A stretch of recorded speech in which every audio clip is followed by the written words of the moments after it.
তার পরিকল্পনা অনুযায়ী আগামী 5 বছরে এদেশের শিক্ষা খাতে বরাদ্দ জিডিপির 5% উন্নীত হবে। বিএনপি সরকার যে কর্মসূচি সিদ্ধান্ত গ্রহণ করেছেন জনগণের মাঝে অত্যন্ত গৃহীত হয়েছে। বিএনপি সরকার শিক্ষা ক্ষেত্রে জিডিপির 2% থেকে বাড়িয়ে 5% করেছে। বিশ্ববিদ্যালয়ের কর 10% থেকে কমিয়ে 5% নিয়ে এসেছে বিএনপি সরকার। এই জাতি অত্যন্ত আশাব্যঞ্জক ভাবে জনাব তারেক রহমানের এই পরিকল্পনাকে, এই অগ্রগতিকে স্বাগত জানায়। আমরা বিশ্বাস করি তার পরিকল্পনা অনুযায়ী আগামী 5 বছরে এদেশের শিক্ষা খাতে বরাদ্দ জিডিপির 5% উন্নীত হবে।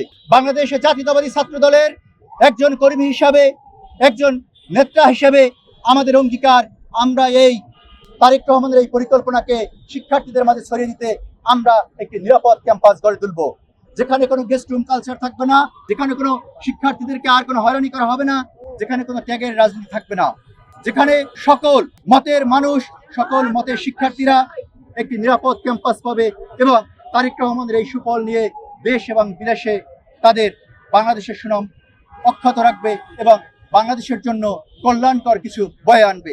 বিএনপি সরকারের যে দীর্ঘমেয়াদী পরিকল্পনা, সেই দীর্ঘমেয়াদী পরিকল্পনা বাস্তবায়নে শুধুমাত্র 6 মাসে সম্পূর্ণ করা সম্ভব না। এই 6 মাসের মধ্যে বিএনপি সরকার যে কর্মসূচি সিদ্ধান্ত গ্রহণ করেছেন সেটি অত্যন্ত উৎসাহব্যঞ্জক এবং জনগণের মাঝে অত্যন্ত গৃহীত হয়েছে।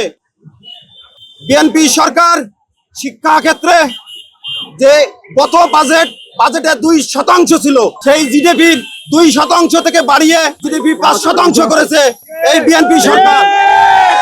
সরকারি বিশ্ববিদ্যালয়ের কর 10% থেকে কমিয়ে 5% নিয়ে এসেছে বিএনপি সরকার। বিএনপি সরকার শিক্ষা ক্ষেত্রে, শিক্ষার প্রতিটি ক্ষেত্রে একটি গুরুত্বপূর্ণ পদক্ষেপ নিয়েছে। আমরা এই পদক্ষেপকে স্বাগত জানাই এবং এই সরকারের প্রতি আস্থা রাখতে চাই।